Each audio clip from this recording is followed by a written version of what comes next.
Yeah. Güzel bir Filipinler gününden selamlar. Yeah.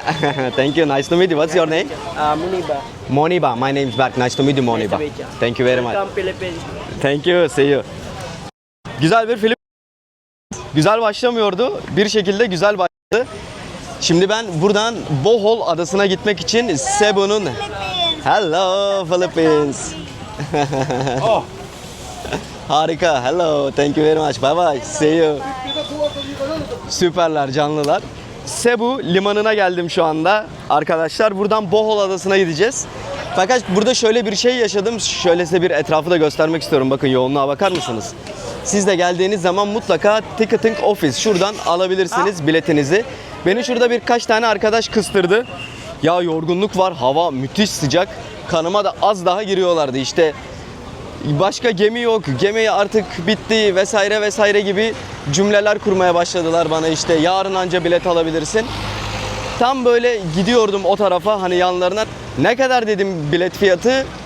1100 peso dedi. Bu çok yüksek bir rakam çünkü internette genelde 700-800 gösteriyordu. Dedim my friend bu benim için çok fazla bir fiyat. Hani ben gerekirse eğer gemide yoksa yarın giderim dedim. Ondan sonra bir yanındaki ticket normal insanların halkın aldığı yerden bileti aldıktan hemen sonra problemi çözdüm. Olayı da anladım. Halbuki oldukça sık sayıda gemi var arkadaşlar. Saat 2'de var, 3'te var, 3'ü 20 geçe var. Sürekli bakın şuradan Tagbilaran'a gidebiliyoruz. Aklınızda olsun yolunuz buralara düştüğünde sizi böyle yol kenarında genç Filipinli arkadaşlar çevirmeye çalışacak. Onlara itimat göstermeyin. Siz normal benim gösterdiğim yerden bileti alın. Bohol adası Cebu'nun hemen karşısında bulunuyor. Şu anda gemimin gelmesini bekliyorum. Burada böyle bir tatlı bir yoğunluk da var. Birazcık turist yoğunluğu da var. Hadi bakalım yola doğru çıkıyoruz. Bakın arkadaşlar da yüklenmişler. Buradan farklı adalara da geçiş var. Fakat genel olarak Bohol'a gidiyoruz. Yolculuğu göstereceğim sizlere. Çok uzun bir yolculuk olmayacak. Güzel bir yolculuk olacak. Bakalım. Cebu'dan ayrılık vakti. Cebu birazcık karışık arkadaşlar. Cebu birazcık tehlikeli. Geçen videoda belki görmüşsünüzdür. Çok sayıda evsiz var. Çok sayıda ne olduğu belli olmayan yani ne yaptıklarını çözemediğim insan yoğunluğu var. İnsanlar çırılçıplak geziyor. İnsanlar çıplak duş alıyor. Sokaklarda her yerdeler. Geceleri içiyorlar, dağıtıyorlar. Bu da tabii benim çok da alışık olduğum bir durum değil. Tabii gezdiğim ülkelerde zaman zaman bunlara denk geldim. Gelmedim değil fakat en yoğununu şu ana kadar Filipinler'de görüyorum. Ama genel anlamıyla insanları gördünüz. İnsanları güzel, tatlılar. Hani tehlikeli fakat yanlış zamanda, yanlış yerde olursanız birazcık tehlikeli gibi Filipinler. Şimdilik her şey olumlu gidiyor. Şuradan içeri gireceğiz. Şöyle azıcık dinleneyim, girelim içeri. Bak benim dolandırıcı ekip burada oturuyor. Buradalar böyle. Bye bye. Bye bye. Bye bye. Bye bye my friend. High five. High five. Hop. Going to Bohol also, my friend. Thank you. Bye bye. Diyorum ki bak hala arkadan bağırıyor. Bilet buldum diyorum 800'e bak aldım bileti geliyor. Filipince bir şeyler söylüyor arkadaşlarına. Büyük ihtimalle kandıramadık herhalde falan diyor. Valla normalde bu tarz böyle dolandırmaya çalıştıklarında insanlar çok sinirleniyorum fakat Filipinler'de durum çok iyi değil dostlar. Bu insanların gerçekten paraya ihtiyaçları var. Hani evet yalan söyledi başka gemi yok diye kandırmaya çalıştı. Ama yine de sevimli arkadaşlar. Çok kızamadım. Çok sinirlenemedim bu sefer onlara. Hadi bakalım içeri girelim. Yavaş yavaş. Hello. Okay, thank you. Ben aynı zamanda geçen gün buraya tekrar bir yürüyüş yapmıştım para bozdurmak için. Hemen şurada bir exchange office var. Güzel de bir kurdan bozuyor. Aklınızda olsun. Hani buradan paranızı da bozdurabilirsiniz. Şimdi şuraya geldik bakalım. Terminal fee. Terminale bir para ödememiz gerekiyor sanırım. 25. Hello. Terminal parası veriyoruz. Eskiden bu benim yazları geçirdiğim Avşa Adası'nda da vardı. Thank you very much. Adaya ayak bastı parası. Burada da terminal parası veriyoruz. Peso dostlar buranın yerel para birimi bu arada. Şöyle size göstereyim. 200 peso 1.75 Amerikan doları gibi bir şey yapıyor. Burada da şimdi şöyle hanımefendiye bir göstereceğim. Hello. You are live? Not. Are Are you taking video? Yeah. Video? Yeah, video. Not allowed. Ha, okay, not with Sorry. you. Okay, okay. Just take. Evet, gemiye doğru bineceğiz şimdi. Bu arada şundan bahsetmek istiyorum sizlere. Gemiye binerken yine böyle eşyalarımı çıkartıp bir kontrolden geçtim. Köpekler vardı anladığım kadarıyla, uyuşturucu arayıcı köpekler. Ve yine check-in yapmam gerekti. Hani tam böyle ucu ucuna gelmeyin, birazcık önceden gelip o işlerinizi de halledin derim. 800 pesoya aldık biletimizi. Cebu'dan şimdi Bohol adasına doğru yola çıkıyoruz. Bohol adasının Tagbilaran kısmına gidiyorum. Bohol adasının farklı noktalarında buradan geçiş sağlayabiliyorsunuz. Ama Tagbilaran buranın böyle en meşhur noktası. Yani aslında en merkezi noktası. Gitmemiz gereken nokta da orası. Bakalım, güzel bir yolculuk olacağını düşünüyorum. Normal bildiğimiz gemi. Bizdeki böyle birazcık deniz otobüslerini andırıyor. Şöyle bir İdo'ya biniyor gibiyim şu anda. Ocean Jet bu arada. İnternetten de bilet alabilirsiniz. Bir 80 peso ekstra kart ücreti için komisyon koyuyor, fakat onun da bilgisini vereyim. Aklınızda olsun. Hadi bakalım. Gemimize doğru giriyoruz. Bakalım nasıl bir gemi karşılayacak bizi. Adalar ülkesindeyiz. Gemiler burada yaygın. Allah. 28 windows. Okey.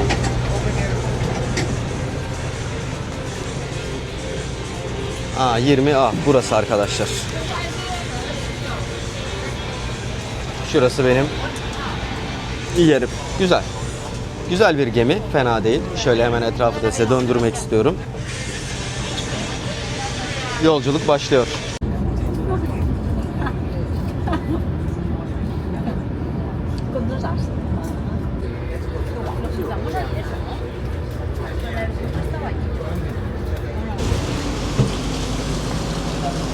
İki saatlik bir yolculuğun arkasından limana ulaştık. Şu anda Bohol'dayız.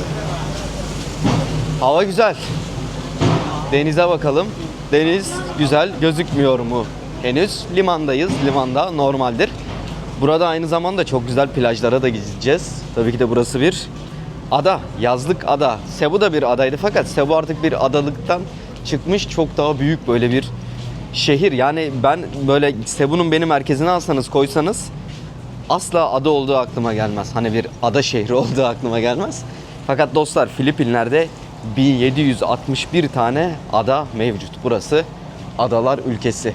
Ben böyle gidiyorum, fakat çıkış, evet doğru gidiyoruz. Çıkışımız bu tarafta. Güzel bir kahve ve yemek yeri buldum burada. Az sonra oraya doğru şöyle kısa bir yürüyüş gerçekleştireceğim. Ve aslında sizlerle beraber böylece de şehri ilk intiba olarak göreceğiz. Karşıda hemen şu dikkatimi çekti. Videodan yansıdığını düşünüyorum. Şurada hemen Shell var. Yanında da Petron gibi bir şey yazıyor. Galiba bu bildiğimiz bizim Shell şirketi. Şu tellerden sonra belki daha iyi görürüz. Şöyle bakın. Göstereyim. Tam şu karşıda dostlar. Videoya yansıdığını tahmin ediyorum. Herhalde buradan petrol çıkartıyor. Ben de böyleyim. Sırtımda çanta, önümde çantam. Bu önümdeki çantada değerli eşyalarım var. Arkamdaki normal gündelik giydiğim kıyafetler. Güzel, kilo olarak kendimi düşürdüm iyice. Bakın size bahsettiğim köpekler. Speak your bag, sir. What's inside your bag? Only clothes? Excuse me? Just clothes inside your backpack? Close. No. Okay. Thank you. Ne demek istediklerini anlamadım arkadaşların. Burada bakın böyle büyük köpeklerle polisler şu anda duruyor. Az önce de. No, thank you very Are much. you going to? Oh, I'm just walking. Yeah, look around. Thank you. Thank you. Burada tur satan arkadaşlar. Taksi, onun dışında farklı. Thank you very much. Thank you very much. Thank you. Sorry. Thank you very much. I'm just walking just around. Ah, thank you.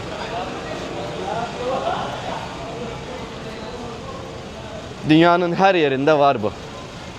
Fifi adalarına gitmiştim, orada var. Bizim Avşa adasında var. Bozcaada'ya iniyorsun, orada var.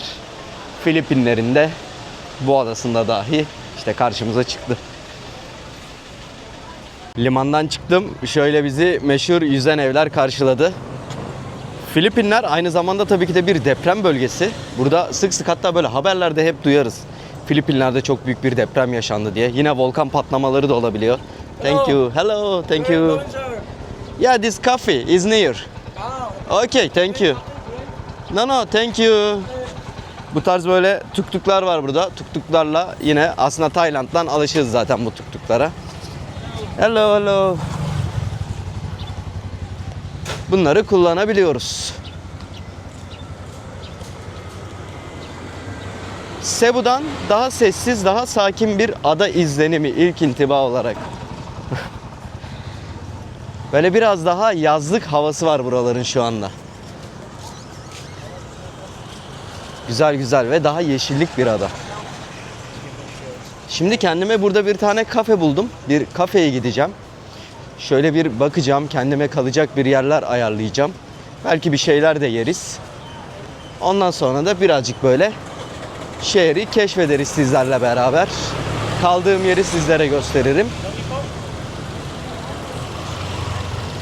Tuktuklar bayağı iyi. Bakın böyle motor kiralıyorlar. No, thank you. Ha, bileti buradan alacağız, tamam. No, thank you. No, thank you. No. Abi yüzlerce insan, ne kadar ilginç tuktuklar ya. Baksanıza. Sayısız insan beni mototaksi için döndürdü. Bakın. Herkes no, thank you. No, thank you. Şu anda herkes benim için taksi ve motobike şeyine girmiş vaziyette. Her taraftan bana sesleniyorlar. Sir diye sesleniyorlar buralarda. Sizlere. Geldiğiniz zaman siz de yolunuz düşünce herkes size sir diyor burada. Filipinler Türk vatandaşlarından şu anda vize istemiyor. Hello. Bir ay boyunca vizesiz bir şekilde buraya gelebiliyoruz. Fakat dönüş bileti mutlaka soruyorlar. Hani bir dönüş biletiniz olmalı buraya gelirken. Ben de Ho Chi Minh'den çıkarken benden dönüş bileti istediler. Ben dönüş biletimi almıştım bu ülkeden çıkacağım. O sebeple bir problem yaşamadım. Bir ay vize veriyorlar. Oo, şeyler harikaymış. Baksanıza şunlara ya. Bir dakika, bir karşıya geçelim.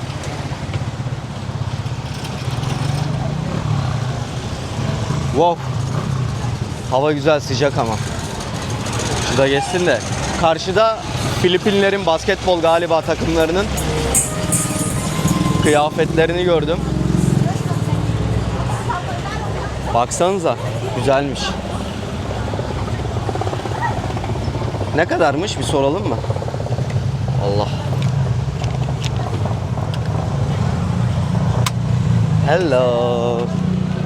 Hop, hello. How are you today? I'm good. How about you? Yeah, I am good, thank you. Where are you from, sir? I am from Turkey. Okay. Turkey. Wow, it's good. This how much price? That one is cost 850. 850. Yes. Okay, discount? Not discount. No, sir. No discount. Discounted price na, sir. Ha, okay. 850. Okay, thank you very much. Maybe come back. Okay, thank you very much. Thank you. Enjoy your vacation, sir. Thank you very much. Bye bye. See you. 850. Aslında çok yüksek değil fiyatlar. Güzelmiş, normal yani. Şu anda 100 Filipin pesosu ne kadar yapıyor? Hemen size söyleyeyim. 1.75 Amerikan doları yapıyor. Burada kıyafetlerimizi yıkamak için yerler de varmış. Süper. Şu ana kadar burayı Cebu'dan çok daha fazla sevdim. Hissiyat olarak da çok güzel. Ben nasıl geldim bu adaya? En baştan aslında size onu da bahsetmek istiyorum vizeyle birlikte. Vizemi aldım. Hemen arkasından Saigon'dan Cebu adasına geldim. Cebu adasından da bugün sizlerle beraber gerçekleştirmiş olduğum feribot yolculuğuyla 2 saatte bu adaya ulaştım. Şuradan galiba sular alıyorlar. Ada hissiyat olarak güzel. Kolay bir yolculuktu. Sizler de gördünüz. Herhangi bir problem yaşamadım. Tabii ki de bir sonraki videoda bu adanın altını üstünü sizlerle beraber getireceğiz. O zaman tam anlamıyla böyle gezmiş, öğrenmiş olacağız bu adayı. Bakın Filipinliler hava gerçekten çok sıcak olduğu için Şu şekilde şemsiye çok kullanıyorlar. Yani şu anda fena değil. Akşamüstü biraz daha normal ama gündüz gerçekten bazen bunaltıcı bir sıcak olabiliyor burada. Yine bir bilardo salonu. Bilardo bu coğrafyada yaygın. Bir bakalım mı nasıl bir yermiş. Wow, güzel. Bakın burada. Hello. Burada arkadaşlar bilardo oynuyor. Hello guys. Enjoy. Thank you. Güzel. Şu kafeye gideceğiz. Şu kafeye gidelim. Bir nefeslenelim. Feribot iskelesinden yürüyerek ulaştım. Kısa bir yolculukla. Evet, şimdi bahsettiğim kafeye oturdum. Kendime bir de güzel bir tost söyledim. Yanına da bir içecek söyledim. Şöyle soğuk kahvem ve güzel de bir tostum var bu arada. Peynirli ve domatesli bir tost bu. Gayet de güzel gözüküyor. Mekan da çok tatlıymış. Bu arada Panglo'ya gitmek için buradaki arkadaşa sordum. Nasıl gidebilirim dedim.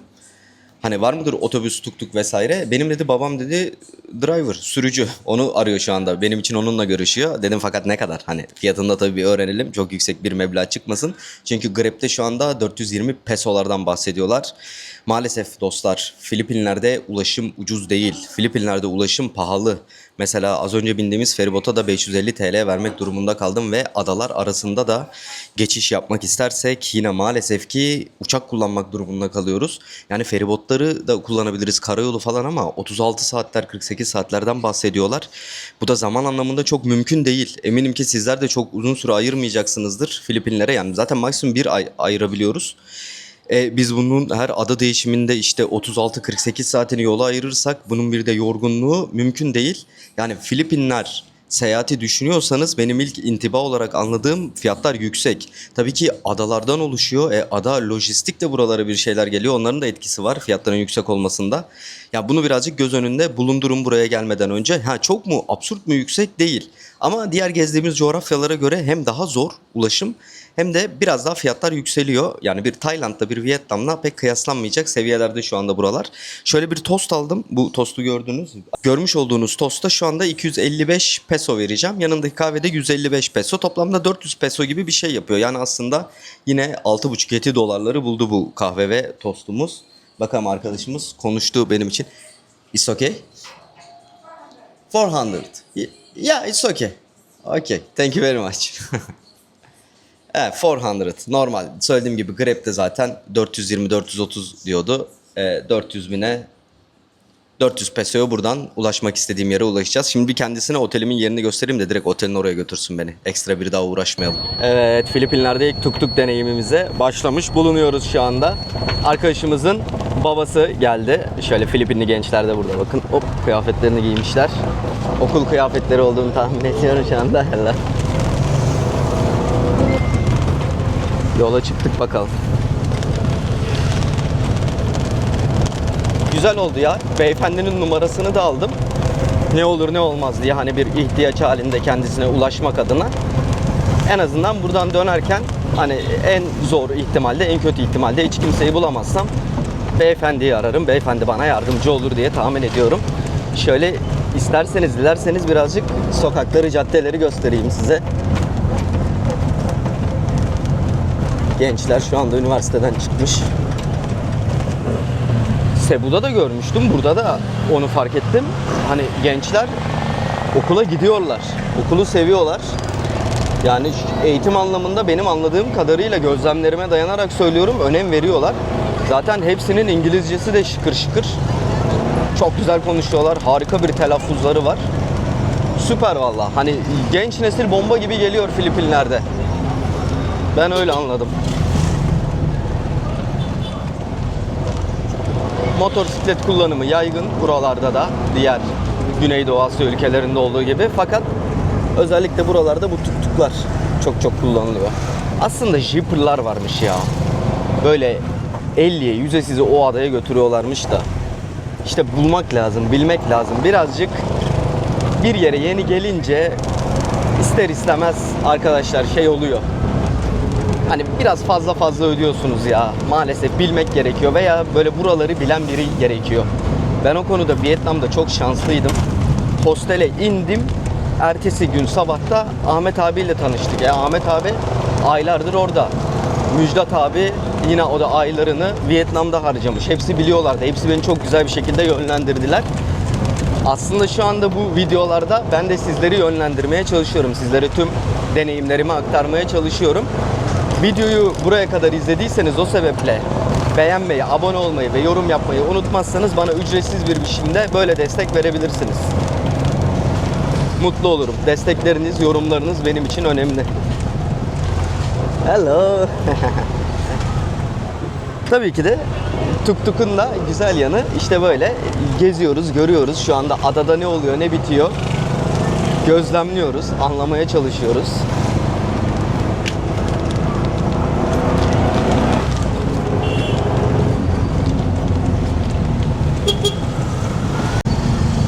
Yakın zamanda bu Filipinler'de bir seçim var bence. Bir bakacağım internetten ne zamanmış bu seçimler. Çünkü her yerde böyle afişler var. Geldiğimden beri bu afişleri görüyorum. Aynı bizdeki gibi böyle yüksek sesle araçlarda geziyor. Hani adayların işte tanıtım araçları geziyor. Nedir ne değildir bakarız. Daha derli toplu ya. Kesinlikle daha derli toplu Cebu'ya göre. Böyle marketi olsun, işte insanların görünüşleri, davranışları. Mesela daha az sayıda evsiz var gibi burada şu anda. Ama bu çok normal. Dünyanın her yerinde öyle değil midir sizce de? Mesela benim ilk Güneydoğu Asya seyahatim Malezya'nın Kuala Lumpur şehrine olmuştu. Ve öyle bir noktada kalmıştım ki sadece evsizler vardı. Yahu dedim Malezya böyle mi hep? Sonra birazcık gezdim, birazcık dolaştım, birazcık daha böyle farklı noktalarına doğru gidince dedim tamam öyle değil. Bakın burada bir kontrol var. Şu anda bir kontrole geldik. Vay vay vay. Tuk tuk. Okay, no problem. Bir tuk tuk kontrolü. Hi, hello sir. Hello, hello. Mungkin man ka mga lima. Kita ko binuon na sobra ko. Karon kita nagbigay ng hirapan. Sa doon video. Bir para veriyor şu anda kendisi. Burada bir güvenlik görevlisi. Sticker. Sugod na deh. Oh, sige gabi. Kanina Thank you, sir. Thank you. Bye bye.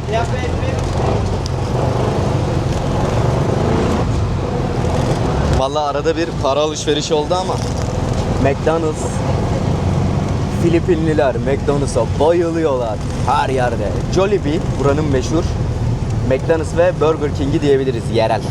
Ben tadımı yaptım. Çok beğenmedim açıkçası. McDonald's daha güzeldi. Ya yemek konusunda arkadaşlar önerileriniz varsa lütfen. Çok zorlanıyorum. Daha bir tane yerel lezzet denemedim. Ya işte hamburger, ya pizza, ya tost. Yok yani yerel lezzet bulamadım buralarda.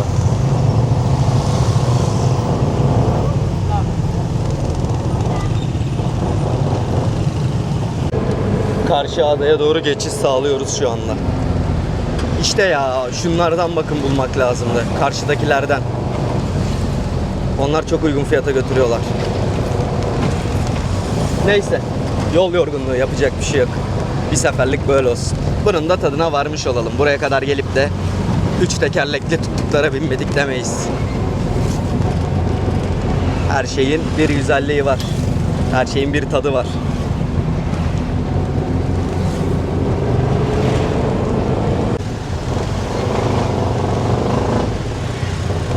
Alt taraf şimdi tam karşımıza bu geldi. Gösterecektim size bir deniz pazarıydı. Deniz mahsulleri pazarı.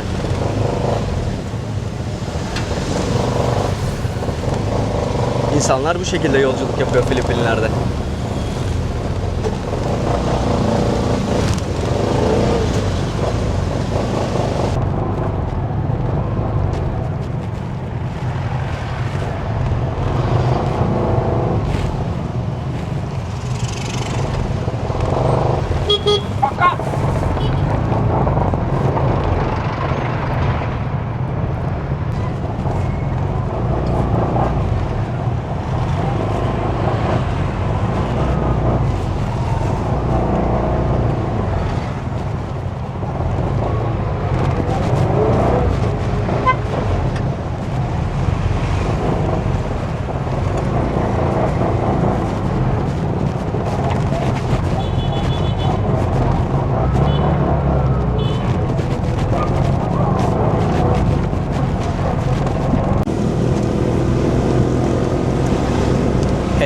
iyiden iyiye doğallaşmaya başladı. Yollar genişledi.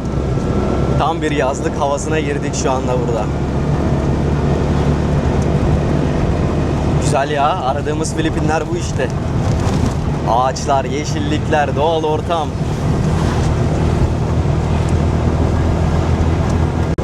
Bir de size bu tuk-tukla alakalı ilginç bir şey anlatmak istiyorum. Bunlara burada insanlar yürüyen İnciller diyor. Aslında ben şu anda yürüyen bir İncil'de seyahat ediyorum. Bunun da şöyle bir sebebi var. Eğer burada resmi olarak bir tuk-tuk sahibiyseniz bunu tabii ki de bildirmeniz gerekiyor devlete. Ve devlete bildirdikten hemen sonrasında da tuk-tuk'un arkasına İncil'den bir söz yazmanız zorunlu. Burada hangi tuk-tuk'a binersek binelim arkasında İncil'den bir söz yazıyor. O sebeple burada insanlar bunlara yürüyen İnciller de diyor. Yani ben de şöyle bir bunu okuduktan sonra merak ettim. Her tuk-tuk'a bakıyorum, algıda seçicilik. Hepsi birbirinden farklı sözleri yazmışlar. Büyük ihtimal bizim tuk-tuk'un arkasında da İncil'den bir söz yazıyor. Aslında buradan da Filipinlerin ne kadar dindar, dinine bağlı olduklarını tekrardan görebiliyoruz. Yürüyen İncil'le de yolculuk yapmadım demem. Şu anda bir yürüyen İncil'deyiz. Herkesin dini dostlar, herkesin inancı. Hepsine saygı duyuyoruz. İnsanlar birbirlerine zarar vermedikten sonra, kendi dinlerini başkalarına zorla dayatmadıktan sonra hiçbir problem yok. Yani dünyanın 1001 çeşit farklı coğrafyası var. Düşünebiliyor musunuz? Şu anda Filipinlerin alakasız bir adasındayız ve buradaki insanların inançları bu şekilde. Mutlu oluyorlar arkaya bunu yazmalarından dolayı. Ben de bunun keyfini çıkartıyorum açıkçası. Bir daha ne zaman yürüyen İncil'e bineceğim.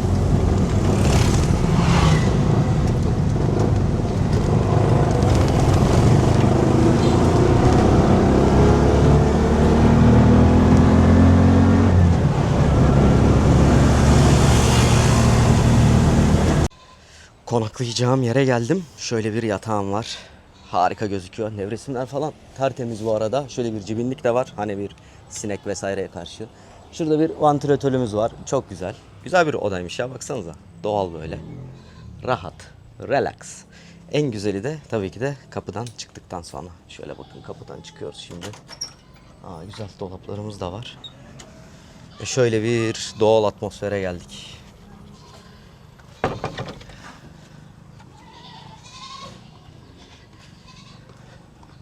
Horozlar. Bu horozların yorumlarını okumuştum. Bol bol ötüyorlarmış gündüzde, bizi uyandıracaklar. Neyse, problem yok, uyanırız. Size göstereyim hemen etrafı. Bu arada özel odaları da var bakın. Yalnızca hostelden oluşmuyor. Özel odaları da alabilirsiniz. Burada çalışan hanımefendi var. Kendisi bana sağ olsun yardımcı oldu. Şöyle bir resepsiyonistimiz var. Say hello. Şurada sıcak suyumuz varmış. Yine burada da kafemiz var. 15 pesoymuş bu arada kafe. Şurada bir tuk-tuğumuz. Burada böyle ufaklıklar. Burada da bye. Alona. Oh, it's very cool. Okay, see you later. Bye bye. Tuk-tuk kullanımıyla gidiyorlar. Güzel bir yermiş dostlar. Sevdim. Tabii şöyle bir çıkıp dışarıya da bakmak gerekiyor. Dışarıda ne var ne yok. Motosiklet kiralayabiliyoruz buradan. Öyle bir güzelliğimiz var. Motosiklet önemli buralarda. Çünkü motosikletsiz birazcık zor gibi buralar. Yalnız dünya varmış ya.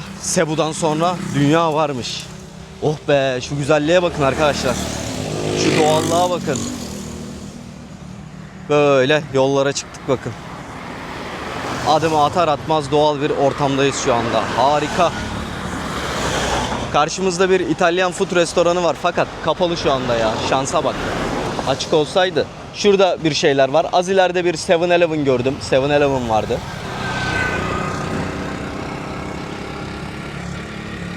Gidiyor bizimkiler. Hadi bakalım, hoşçakalın. Bye bye. Bye bye. Bye bye. See you later. Bye bye. Çak. High five. High five. Çak çak çak. Bye bye. Gel çak. High five. Yeah. Bye bye. Yolunuz açık olsun. Su gibi gelin, su gibi gidin. Son bir defa daha şöyle etrafı göstereyim. Ve arkadaşlar yavaş yavaş bu videomuzun sonuna gelelim. Sizlerle bugün hem böyle birazcık Filipinler hakkında konuştuk. Filipinleri size göstermeye, yansıtmaya, anlatmaya devam ediyorum. Burası farklı bir coğrafya. Gerek insan ilişkileri, gerek kültürel, gerek doğasıyla. Aynı zamanda da işte depremleriyle, yanardağlarıyla, hatta yakın bir zamanda bir yanardağ patlamış, alev almış. Onun problemini yaşıyordu bu halk. Burası birazcık böyle ilginç bir coğrafya üzerindeyiz şu anda. Keşfedilmeye çok açık. Muhteşem gözüküyor her yer. Umarım bu videodan en az benim kadar keyif almışsınızdır. Söylediğim gibi bir sonraki videoda buraların altını üstünü getireceğiz. Umarım beraber gezeceğiz, tadına varacağız. İzlediğiniz için tekrar teşekkür ederim. Bir sonraki videoda tekrardan görüşmek dileğiyle. Hoşçakalın dostlar. İyi bakın kendinize. Filipinleri seviyoruz. Güzelliğine bakın şuranın. Adayım sensin. Her videoda aynı şeyi, farklı birini favori yapacağım burada.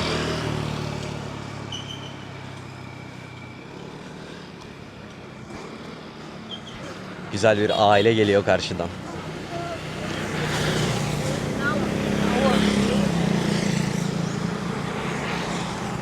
Aman aman, keçiler de varmış burada. Durun, kapatmadan orayı da göstereyim, gitmeyin.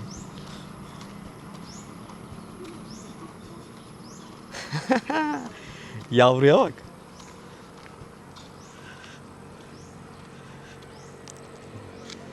Hadi hoşça kalın. Bay bay. Bakkal hemen şuradaymış.